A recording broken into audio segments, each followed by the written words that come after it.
I truly mean it with this one, that you've never seen Marvel venture into something like this, where it is, the stakes aren't that high, but at the same time, each episode is weighted a bit differently. And the show is really funny, and it doesn't take itself too seriously. And that's kind of what I loved about it. Hello and welcome to the movie podcast review of She-Hulk. My name is Daniel. I'm one of your hosts today, and joining alongside me are my fellow gamma-radiated co-hosts, Anthony. Hello. And Shahbaz. I never know what you're gonna say, and this was a problem when we started the show, when I would host and I would always have a unique, usually racial name to throw at you guys. Yeah, you gave the names, yeah. Yeah, and then and Daniel, when you started doing it for the reviews, it was always something that would be alarming at first. Like I didn't expect you to go gamma radiation. I was like, oh, my fellow Avengers or my fellow Hulks. And then you came and you gave it so specifically, but I love it. I want to basically say is I love the name. It's not marketable, but I love the name. I mean, it's not the best for SEO, but I mean, what can you do? But here's the thing, though. Gamma radiation, I think people know gamma radiation, Hulk. I didn't want to call you Hulks because it's in the name of the show. And I'm like, that's too much Hulks. It's too easy. I was going to be like, don't make them angry. It's Anthony and Shabazz. I was going to do that as well, too. I like that one. That was in my back pocket, but I went with I wanted to give you guys some type of ailment. Sickness? Maybe throughout this review that you can turn into a Hulk. Who knows? I've been noticing I'm feeling a little sick from staring at my computer screen. Did you do something with my computer the other day? Because when you were here, you were like, hey, man, I got to install this green vial. Do you mind? There's the green vial behind me right now if you're watching this on TV. And it was glowing. It had like a red dot on the top, too, that's blinking. Don't worry about the blinking dot. It doesn't mean it's recording. It just means that I'm tracking it in case it moves for some reason. Because that's every good tracking device has a red blinking dot. It needs to be blinking, and it needs to be going beep, beep, beep, beep, beep, beep, beep to make sure they know it's being tracked. Always. That's one of the things that that's something we always look out for. And I always point it out in movies whenever I'm watching with Anthony Shabazz. Anytime we're watching a movie and somebody puts a tracker on someone, of course, it has to be the most obscure. Someone will find this, and then someone will find it later and be like, what is, and then breaks it, and come on, why? Wait, all the time. Was this tracking us? And it's literally tracking you. You're gonna be found. There's a bird in here too. Anthony, how are you doing? I'm doing well. I'm just watching you guys. I feel like I'm just I'm part of the show, but also watching you guys. It's so weird. There's a little surreal moment there. Oh, like a pervert. Okay. Oh, no. I'm a pervert. We like to be called voyeurs. Oh, voyeurs. Okay. Voyeurs, sure. We'll give you that one. But you're doing no good though? I'm doing well. I'm not green. Awesome. You're not green, no. So no gamma for me. We're playing a little time travel right now because if you're listening to this review, that means that the movie podcast has just come back from Los Angeles, and you're following us on Instagram, Twitter, TikTok, Letterboxd. If you're following us on all of our socials at The Movie Podcast, you'll see exactly why we're there. And we were so lucky to attend the Prime Video premiere for The Lord of the Rings, The Rings of Power. We're going to be talking a lot more about that. We haven't gone yet. We're playing a bit of time traveling right now, but future us, we hope you had a great time, so stay tuned for all of that. Of course, today we are talking about She-Hulk, Attorney at Law. This is a brand new Disney Plus show starring Tatiana Maslany as Jennifer Walters. We're going to be telling you all about it very soon. But as always, you can catch a brand new episode of the Movie Podcast every single Monday. And watch out throughout the week for our review episodes, our interviews, and all the latest movies and series. We have some great episodes that have already been released over the last couple weeks. We've had some great special guests. Speaking of the Rings of Power, we had Dylan Smith Jonas on the show, who plays Largo Brandyfoot, who you're going to learn all about very, very soon when the show premieres on September 2nd. So look forward to all of that. And of course, like I said, make sure you're following us at The Movie Podcast on Instagram, Twitter, TikTok, and Letterboxd. Leave us a review on Apple Podcasts, Spotify, join our Discord, and write into the show at hello@TheMoviePodcast.ca. And if you're watching this on YouTube, please make sure you subscribe, ring the notification bell, like this video, and let us know if you're excited for She-Hulk, because I think it's easy to say you should be. Now, of course, this show is going to be premiering on Disney Plus on August 18th. It's going to be a rare Thursday release for Disney Plus. So this is something new that Disney's doing, which is great. which is something I think that we've been talking about for a long time, that it's nice to have things spread out throughout the week. So this is not going to overlap with Andor when it eventually comes out. So you have lots to look forward to. And this is going to be a 9-episode series. So make sure you check it out on Disney Plus. We were really lucky to have Jessica Gao and Kat Coiro join us on the movie podcast. Jessica is the head writer for the show, and Kat is the director of the show. Tell us more about it. So go listen to our interview with them. We had a great time with them, and we're just so lucky that we were able to talk to them and learn more about the show, because we really enjoy the show and we're going to tell you all about it. Anthony, I would love for you to give this a synopsis. In Marvel Studios' She-Hulk, attorney-at-law Jennifer Walters, an attorney specializing in superhuman-oriented legal cases, must navigate the complicated life of a single 30-something who also happens to be a green 6'7" superpowered Hulk. Now, She-Hulk obviously is a character who's been in the comic books forever. She was the first Marvel character to break the fourth wall. She did it before Deadpool. We in our interviews with Jessica and Kat, they made it clear they wanted to let the audiences know she did it first, and this show holds very true to that. And like I said, this is going to be premiering exclusively on Disney Plus on August 18th. It's going to be 9 episodes. It's going to be releasing weekly, and I want to say thank you as always to our friends at Disney Studios Canada for inviting us to do the interview, and of course, for inviting us to watch the show for review. Shahbaz, please start us off with your thoughts on She-Hulk. I'm not too familiar with the character of She-Hulk. I knew just the basics about how she got her powers, the fourth wall breaking, and her being an attorney, and also just the kind of the way that she is. But I didn't know too much about her backstory in terms of what character she's come from and everything like that. So I didn't know what to expect kind of going in. And I know that this is something that is a very casual trope you'll see in people's reviews about Marvel movies or Marvel TV shows, where they say you've never seen anything like this.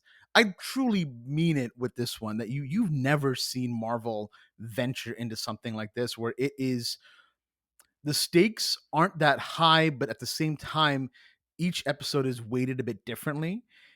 And the show is really funny, and it doesn't take itself too seriously. And that's kind of what I loved about it. This is your courtroom comedy with workplace comedy elements in it, with the Marvel skin on top. Just imagine any of the comedy shows that you've watched, akin to something like Ally McBeal or Community or any other television show out there that has self-referential humor, and then you just put a little bit of layer of Marvel on there, and that's it. It's really wonderful. It's really funny, and it kept me very relaxed. And I think that's kind of what I loved about this show. It felt familiar enough for me just to feel calm while watching it. My heart rate wasn't going crazy like there's world-ending events happening. There's great action sequences, though. There's a lot of fun, and at the same time, there's familiar characters in this show. There's a lot of poking fun at the toxic masculinity that we see in media today and in the world. And there's also just this layer of feminism that is so empowering to see from all these characters. Like every single female character in this show brings a different level of who they are, and what we kind of see in the world. And they're all entertaining. Everyone in this show is fun to watch. But the best part about the show is it's just easy to watch. Right. I'm right there with you. I know this show is very much a breath of fresh air for me. It's very, like you said, Shay, this is different from what we've seen in the MCU before, because it's not trying to be, it's not trying to introduce a world-ending event. This is She-Hulk. This is a character that, definitely we'll see her team up with the Avengers later on in a movie or another show. But let's introduce this character to you. She is a lawyer first and foremost, and now we're going to try to see her navigate her worlds of being a lawyer, but now also as the She-Hulk. Even the name of her getting the She-Hulk, she's like, oh, like, I don't like this name. This is a name that is only given to me because of my relation to the Hulk. And there's a lot of Hulk in the show too, which is great. A lot more than I thought. And this is, of course, we're going to be talking about the first 3 episodes spoiler free. There's a lot of Hulk in the show, a lot more than I was expecting, and it's nice to see Mark Ruffalo. And I think Mark and Tatiana have chemistry instantly. You believe that they're family. You believe that they have this rapport and this long-standing friendship with one another, which is really cool to see.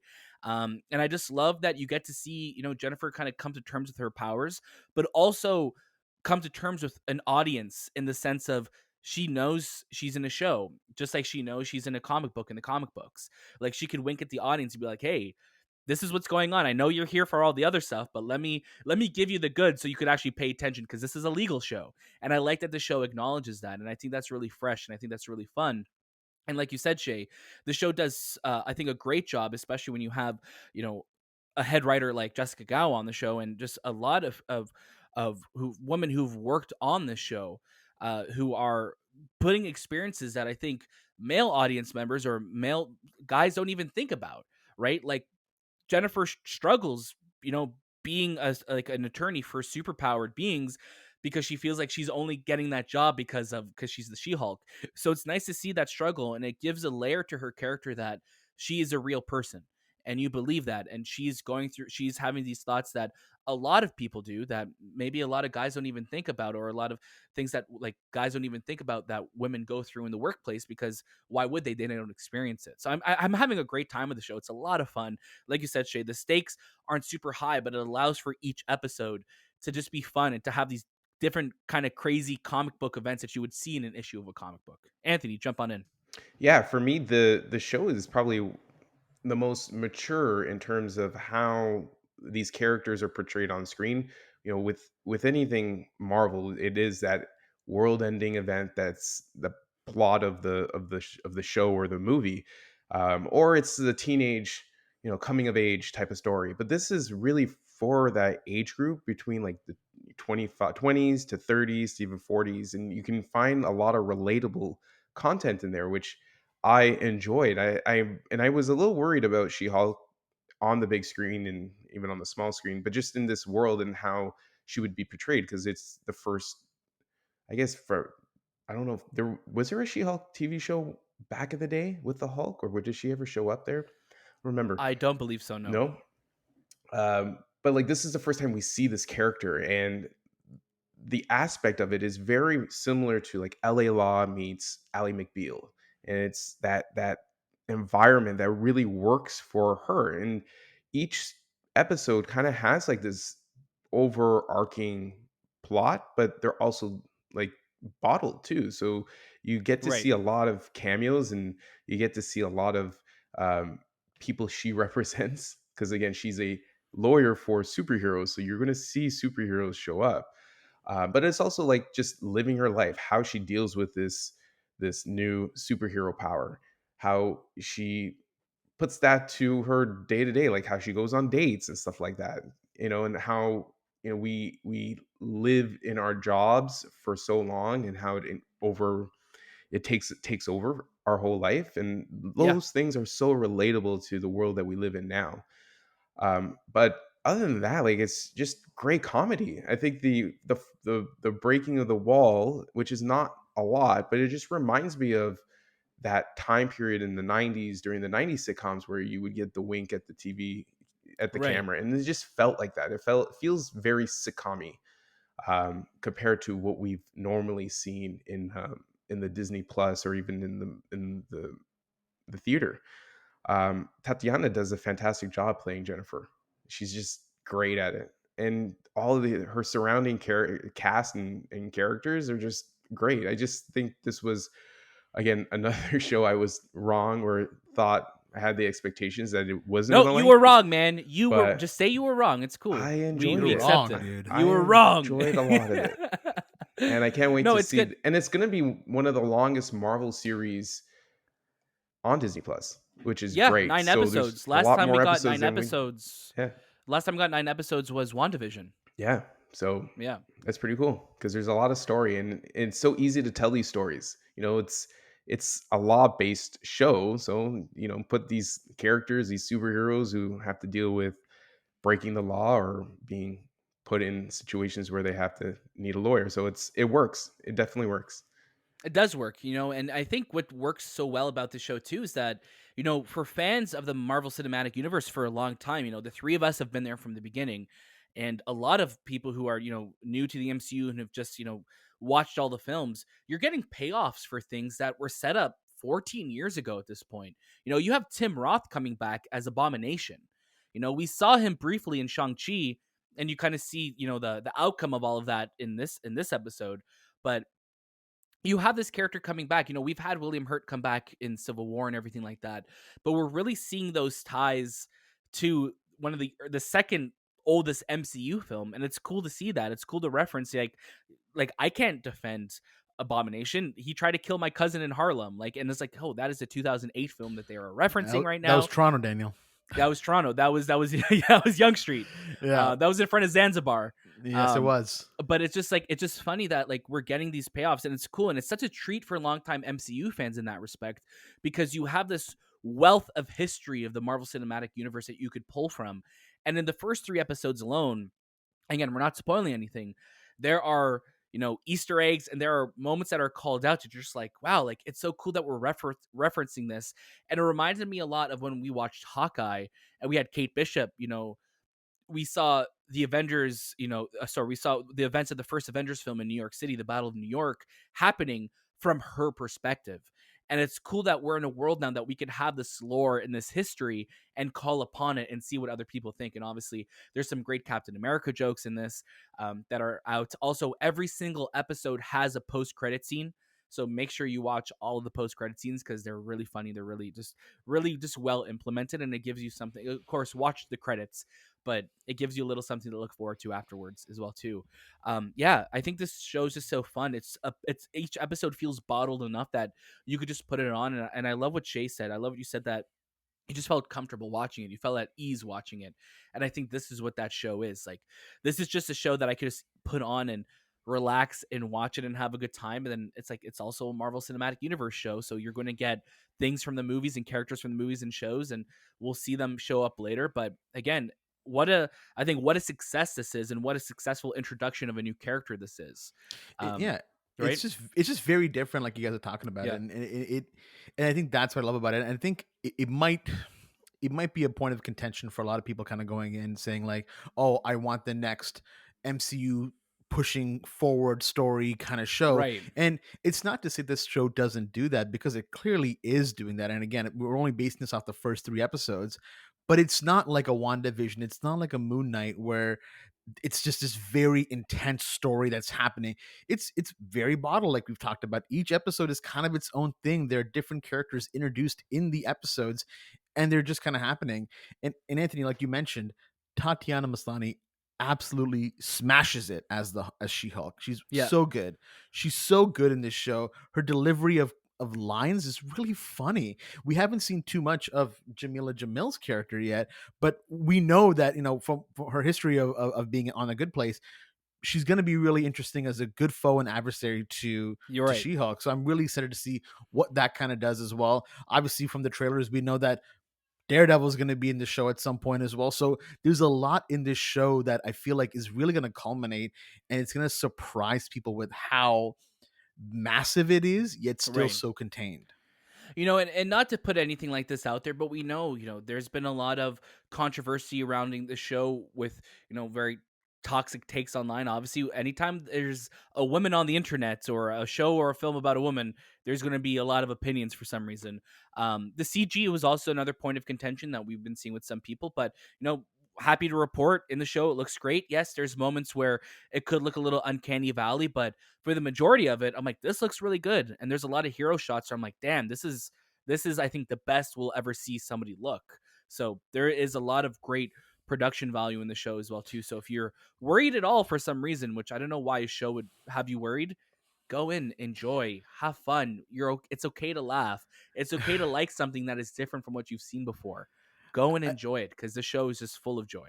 I think the thing when people are upset about bad CG is, it's like, is it really that bad that it's going to take you completely out of the experience? Because we've seen movies and television show with absolutely no budget for CG, or just really terrible CG that pulls you out completely. I'm happy to report, first 3 episodes so far of She-Hulk, there isn't really that kind of CG that makes you cringe or make you go, what the hell's going on here? It all completely still immerses you. And yes, again, it's hard to imagine a 7-foot tall green giant lady. Like, it's tough. It's tough to really like put that out there. At no point does anything like that ever look real. So it's okay. It is not the point for you to stop watching. It is not the point for you to be like, no, I'm not gonna watch this anymore. Like, just shut up and enjoy it. That's what you sound like to us when people complain about stuff like Oh, that. all the Like, time, yeah, that's what man. you sound like. I think But yeah, I go ahead. just want to say regarding the CG for me, a lot of this show, she is green and she is in her Hulk form, so it's a lot of production value that has to go into building She-Hulk on a regular basis for these episodes, Right, and they do a very good job, especially because she spends so much time being this character compared to other shows that I've watched, where we would get like Moon Knight, that chase sequence, which is very like you could tell it's the CG is right, an right, obstacle for them. But for this show, it just works well with her. Um, right, She Hulk is so unique because she doesn't look like a Hulk. You know, when Bruce Banner turns into a Hulk, kind of looks like a Hulk. He kind of looks Neanderthalish, and he has these right, giant muscles. Where she's not, she's more feminine, and she still right, looks, fit, but it's not like this overbearing. I'm fitter than everyone here. There's no right, muscle bulge coming out of her, but right, it's just it's I guess different in that capacity between the two Hulks, where she's like she's so much more human like in her form. right. And sometimes it could be that uncanny valley where I was like, the eyes are not there yet, but eventually they will. But I think when you see her and her superhero poses and just her action sequences, it works well in this world. Yeah, It definitely does. And you can't it wait to does. see her in like a team up or in a Right. bigger scale event. And I think too, I think the Hulk in the show looks phenomenal. Obviously, I think they're just using his Endgame model. They're like, this is the model that we have. We're using it. It looks amazing. Abomination 2 looks exactly like he did in Shang-Chi, so they look spot on. But also, what's interesting too is that I was seeing some reports just this morning, the morning of us recording this, that Marvel is working on um, maybe creating an in-house effects team, which is hopefully going to go a long way in making the pay that the VFX workers get better, overtime, a lot of things like that. Again, this is just a report I'm seeing from some insiders that I was reading this morning. There's a long way to go, obviously, and I'm hoping that if anyone could get it right, it's the biggest media company in the world. It's Disney. So hoping by the next couple months, couple years, that this gets sorted, so we're not having people burning out, not having people leaving the industry for something they want to be part of and creating, right? So I'm hoping that that just gets better in the long run as well too, because again, creating 9 episodes of a show when your main character is a CG character, that is not easy. So it's pretty, for what this team has, with the team who worked on the show is able to pull off, is phenomenal. So looking forward to seeing more. Let's get to our final recommendation. Shahbaz, I'm going to get you to start us off. Oh yeah, this is a watch it. I mean, you're gonna have a great time going with the expectations of now Marvel can make things for leisure as well. That not everything has to be, building towards something. Even though again, this show is, it's not at the pace that maybe you'd expect a Marvel movie to do, or maybe something like WandaVision did. But this is phenomenal. It's really funny. It's a great time. It's something that you can also just watch a random episode of here and there and just have a great time. Just sit back, relax, and enjoy She-Hulk. I love it. I'm right there with you. This is a watch it for me. It's a breath of fresh air from everything that we've gotten from the MCU in the last, I would say, last 2 years. It's just a great time. It reminds me a lot, like Anthony mentioned, like a '90s sitcom as well too, where it's just, here's the situation this week. This is who she's defending this week, and you have a great time with that. And I'm really hoping that we get to see this character more. I think Tatiana Maslany is phenomenal in the role, and I'm really hoping we get to see her show up in a lot more projects down the road. And more Benedict Wong as Wong is always a great thing. So I'm all for it. Anthony.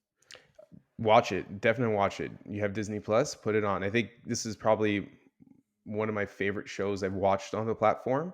Um, it's just like Shay said, it's an easy watch and it's fun. And I think you're just seeing these characters in this world where they're not being, chased or killed and just living their day to day life as superheroes is a unique look. There's just her and her clients and having fun. So I think a lot of people will enjoy it and find relatable aspects to it, and um, I hope to see more. I do. I really hope to see more She-Hulk in the future. Definitely.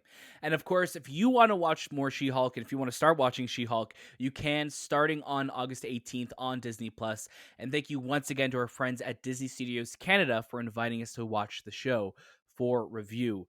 You're going to love it. Go into it. You'll have a great time with it. And as always, you can catch a brand new episode of the Movie Podcast every single Monday.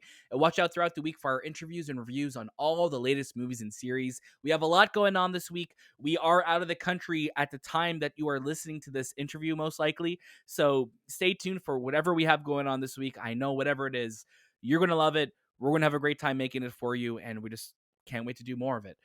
Don't forget to follow us on Instagram, Twitter, TikTok, and Letterboxd at The Movie Podcast.